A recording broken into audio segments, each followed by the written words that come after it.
Pitiriasis rósea, uma condição de pele bastante conhecida.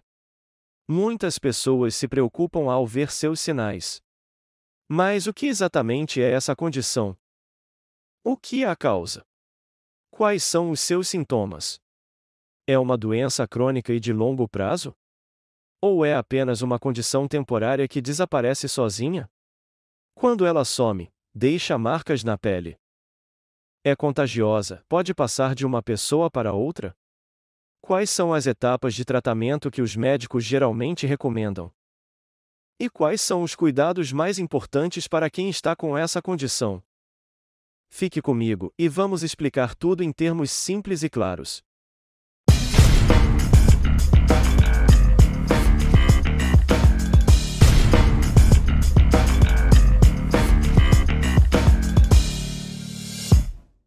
Que a paz esteja com você. Eu sou Hussein Lotfi, e você está assistindo ao canal Octopus Pharmacists Fisfarfaf.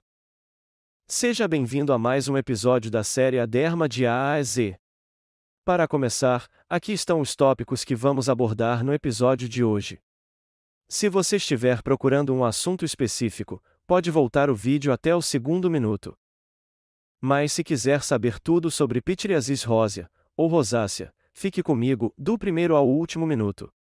Como sempre, vamos começar com uma visão geral rápida, falando brevemente sobre essa condição e aprendendo alguns pontos principais. Primeiro, o que significa a palavra pitiriasis? Ela se refere a escamas finas, como pó ou poeira sobre a pele. Isso nos indica que as manchas que aparecem terão uma leve descamação. Segundo, o que significa a rósea? Vem da palavra rosa ou a flor, e descreve a coloração rosada ou rosada clara da erupção na pele. Terceiro, qual é a causa principal dessa doença? Na verdade, ela é considerada uma condição autoimune. Isso significa que o sistema imunológico, que normalmente nos protege de bactérias, vírus e parasitas, às vezes se confunde e ataca o próprio corpo. Neste caso, o sistema imunológico ataca a pele, levando aos sintomas visíveis. É o que chamamos de uma doença de pele autoimune. Então, o que desencadeia essa reação do sistema imune? Por que ele começa a atacar a pele? Primeiro, e após algumas infecções, principalmente infecções respiratórias. Por exemplo, a pessoa pode ter uma virose leve, com dor de garganta, coriza ou uma tosse leve. A infecção passa e 1 ou 2 semanas depois, surgem os sintomas da pitiriasis rósea. Segundo, exposição ao frio, uma causa muito comum e muitas vezes mais intensa. O frio pode afetar os hormônios e desregular o sistema imune, o que pode levar ao aparecimento da doença. Terceiro, e certos medicamentos. Exemplos incluem metronidazol, ácido clavulânico e isotretinoína, entre outros. Em algumas pessoas, o sistema imunológico enxerga componentes desses remédios como corpos estranhos. Ele começa a atacá-los e acaba atacando também a pele, surgindo os sintomas da pitiriasis rósea. Quarto, e após algumas vacinas. Por exemplo, vacinas como HPV, BCG ou difteria podem ativar o sistema imune e causar uma reação exagerada, que novamente leva a um ataque equivocado à pele. Agora entendemos. A doença aparece quando o sistema imunológico falha e reage de forma incorreta, especialmente após infecções, exposição ao frio, medicamentos ou vacinas. Mas quais são os sintomas cutâneos da pitiriasis rósea? O primeiro e mais reconhecível sinal é o surgimento de uma mancha grande e isolada. Ela é chamada de a mancha mensageira ou a mancha heráldica. Geralmente tem entre 3 a 10 centímetros de diâmetro e é oval ou redonda. É rosada no centro e com uma borda avermelhada.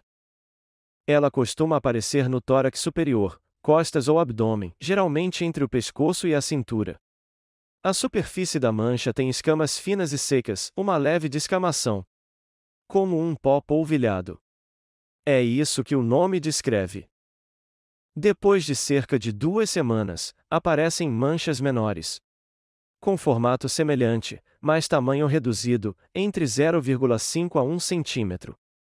Essas novas manchas se espalham pelo corpo, na parte superior e inferior. Mas atenção a um ponto importante. Essas manchas menores não aparecem no rosto, couro cabeludo, palmas das mãos ou solas dos pés. Se houver lesões nessas áreas, talvez o diagnóstico seja outro. O que mais devemos saber? Sim, a doença geralmente começa com essa mancha inicial. E em cerca de 75% dos casos, segue esse padrão. Mas às vezes a mancha heráldica é tão discreta que o paciente nem a nota. E só procura ajuda quando as outras manchas começam a surgir. Agora, essa doença é autolimitada? Sim, na maioria dos casos, desaparece sozinha. Geralmente entre 6 a 8 semanas, os sintomas somem sem tratamento. Mas em alguns casos, pode durar mais de 3 a 6 meses. E em casos raros, pode desaparecer e depois voltar. Isso pode acontecer uma vez por ano ou mais, especialmente na primavera ou outono. Esse é o comportamento geral dessa condição de pele. E agora você compreende claramente o básico sobre a pitiriasis rósea.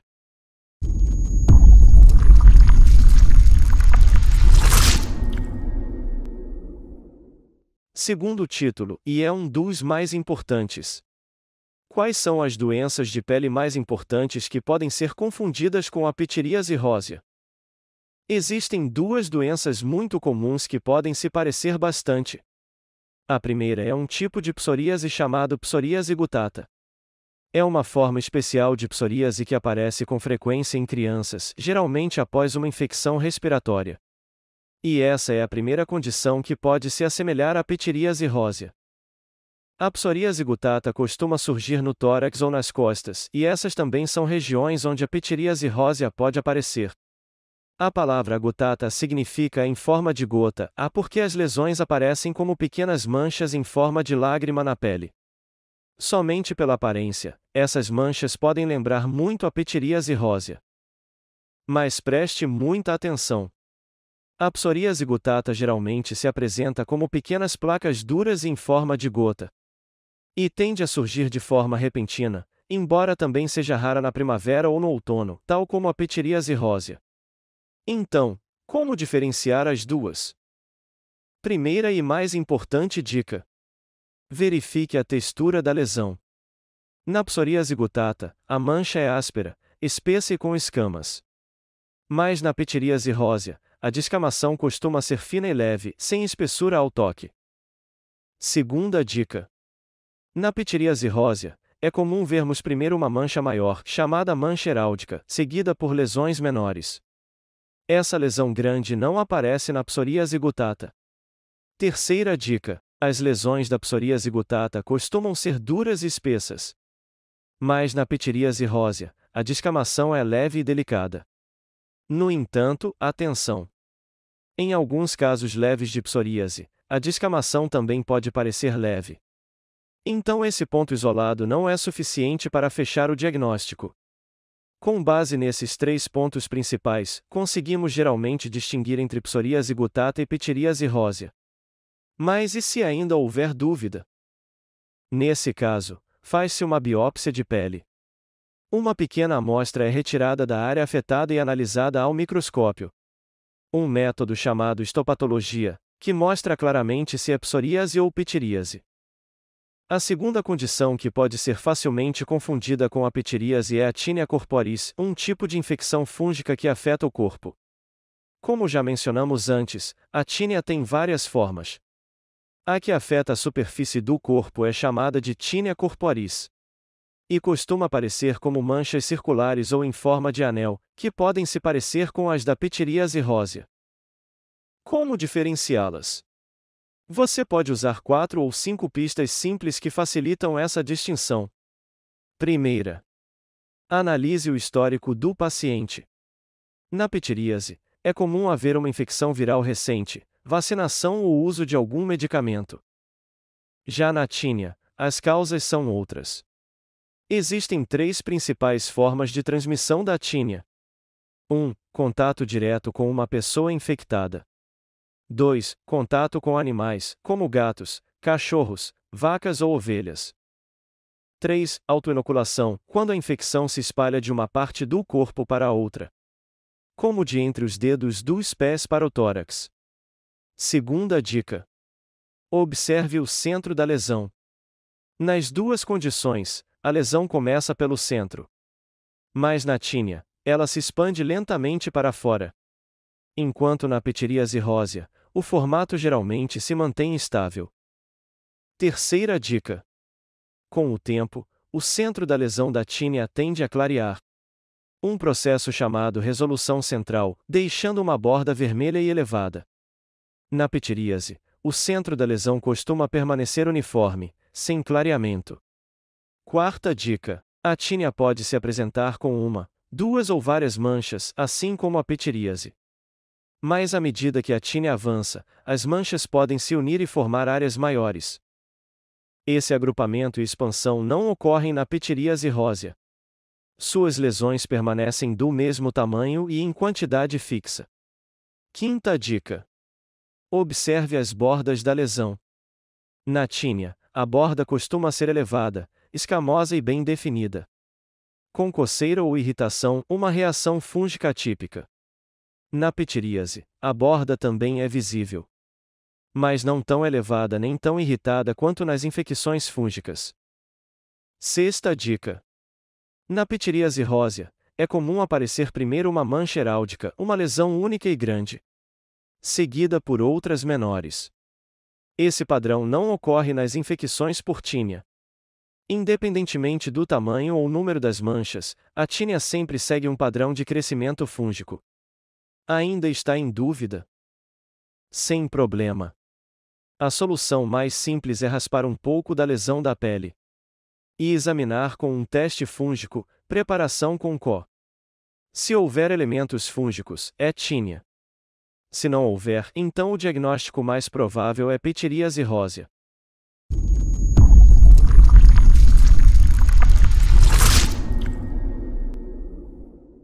Terceiro título e o penúltimo. Quais são as etapas para tratar a pitiríase rósea? Na verdade, temos dois cenários principais. Primeiro, se a condição ainda está em fase inicial e tudo está ocorrendo normalmente. Começamos com etapas básicas de tratamento, e geralmente a pele responde muito bem.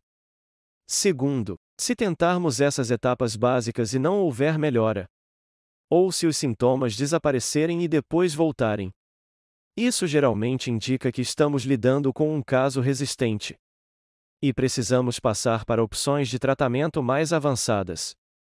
Vamos explicar isso em ordem. Etapa 1 – tratamento básico. Começamos com 3 passos essenciais. 1. Hidratação e cuidados com a pele.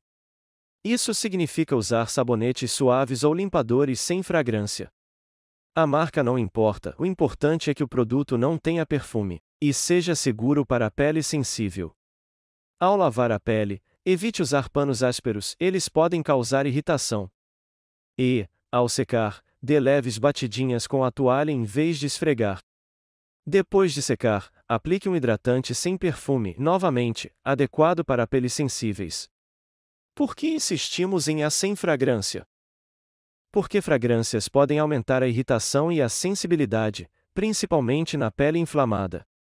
Qual é o papel dos hidratantes aqui? Hidratar a pele ajuda a acelerar a reparação dos tecidos e a regeneração da pele.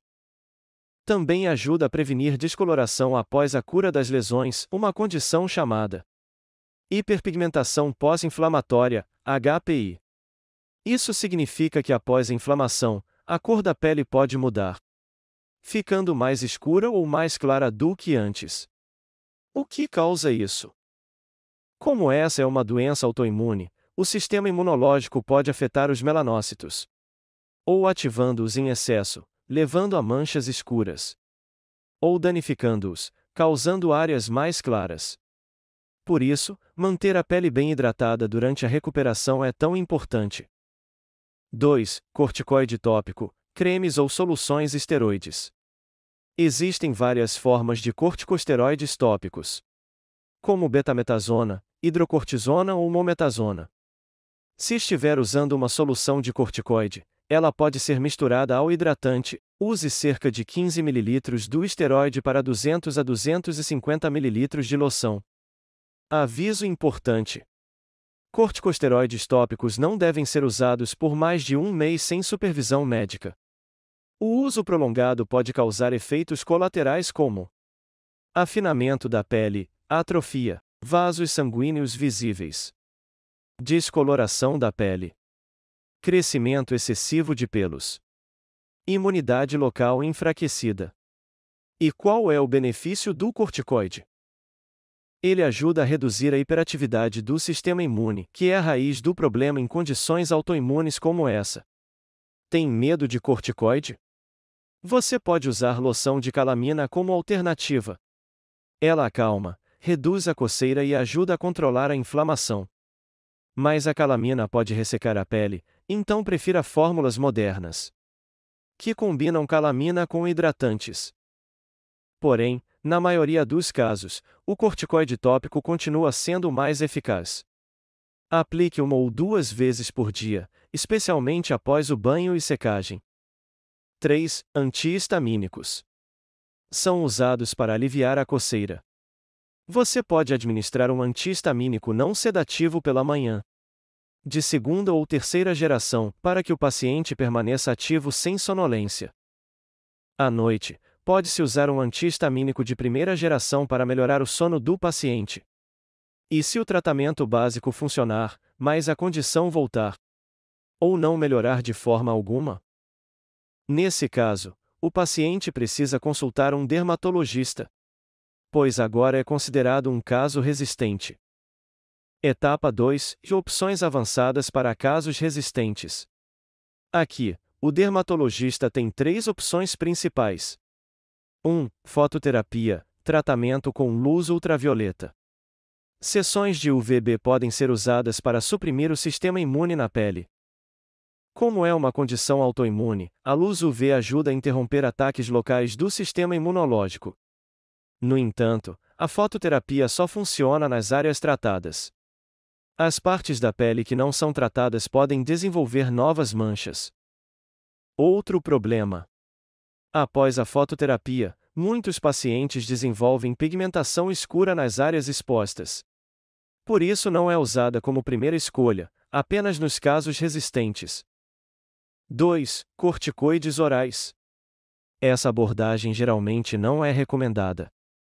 Embora o corticoide por via oral suprimisse o sistema imune, seu uso pode causar efeito rebote, com espalhamento da erupção após a suspensão, alterações graves na pigmentação e outros efeitos colaterais sistêmicos.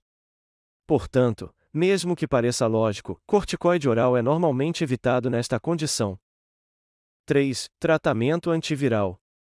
Alguns dermatologistas, e até livros médicos, recomendam iniciar por aqui em certos casos. Essa opção só é eficaz se a condição surgir logo após uma infecção viral respiratória. Um dos gatilhos conhecidos da pitiríase rósea. Nessa situação, pode-se prescrever antivirais como o aciclovir, geralmente de 800 mg a 1 grama a cada 5 horas, por cerca de uma semana. Mas atenção! Os antivirais só ajudam se iniciados na primeira semana da erupção cutânea.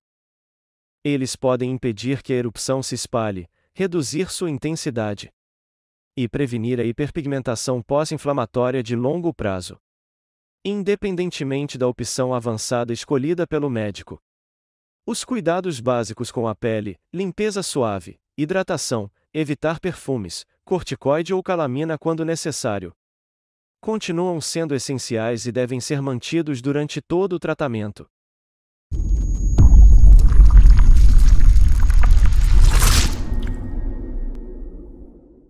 Quarto tópico.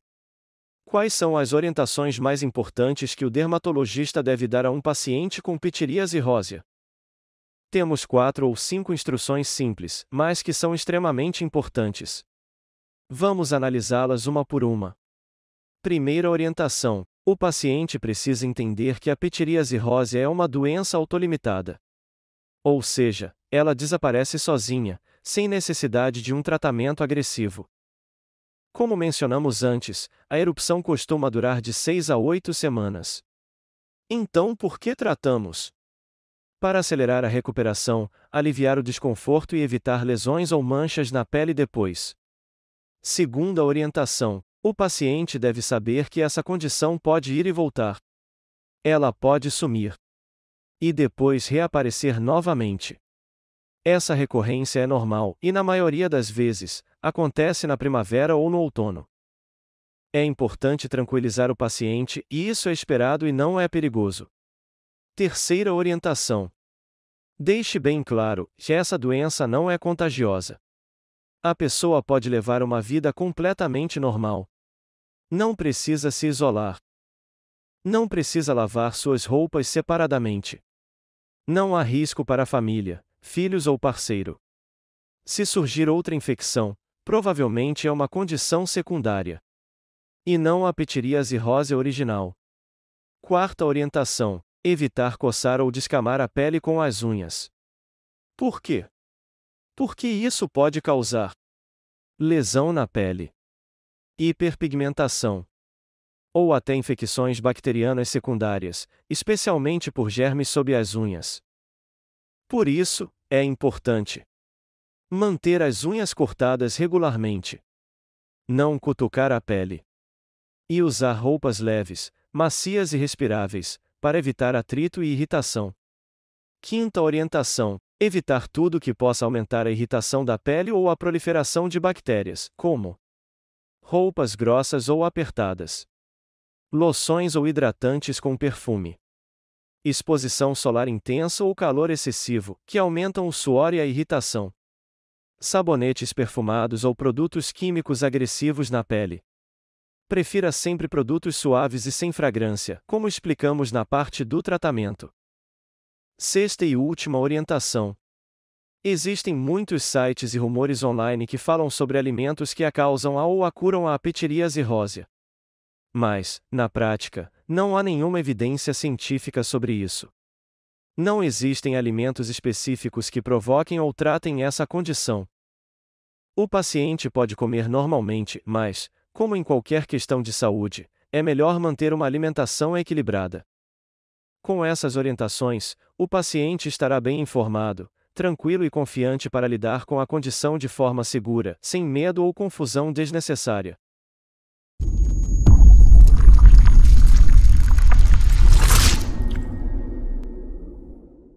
O quinto e último ponto do episódio de hoje.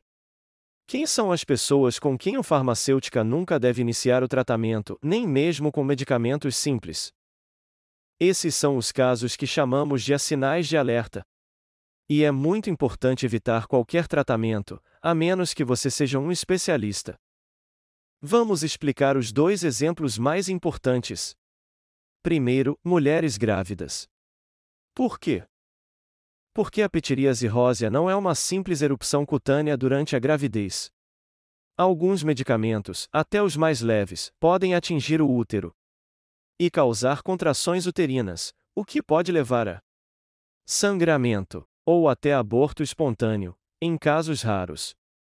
Por isso, durante a gravidez, esse caso só deve ser tratado com a ajuda de um dermatologista e um ginecologista do obstetra atuando juntos. Jamais trate esse caso sozinho, por mais leve que pareça.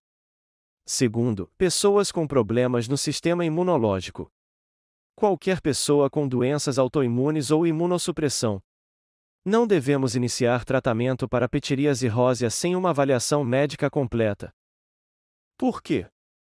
Porque a pitiríase rósea pode parecer simples. Mas se a pessoa já tiver imunidade comprometida, tudo pode se complicar. De que tipo de paciente estamos falando? Alguém que fez transplante, coração, rim, fígado, etc. Alguém que usa medicamentos imunossupressores. Ou que tem doenças autoimunes diagnosticadas, como lúpus, artrite reumatoide ou esclerose múltipla, ou que usa corticoides por longo prazo. Nesses casos, a erupção pode parecer pitiríase rósea. Mas na verdade pode ser algo mais sério. Esses pacientes devem ser encaminhados imediatamente ao dermatologista. E assim encerramos a nossa explicação completa de hoje sobre a pitiríase rósea. Espero que as informações tenham sido úteis e claras. E que tenham trazido um novo olhar sobre uma condição muitas vezes mal compreendida. Se você gostou deste vídeo, não se esqueça de curtir, se inscrever no canal e compartilhar este episódio com seus amigos. O seu apoio nos ajuda a crescer. E se quiser contribuir, você pode nos apoiar via Patreon, PayPal ou diretamente pelo YouTube. Até a próxima! Boa noite e cuide-se bem. Eu sou Hussein Lotfi, e este é o canal Octopus Pharmacists Fisfarfaf, de A a Z Derma.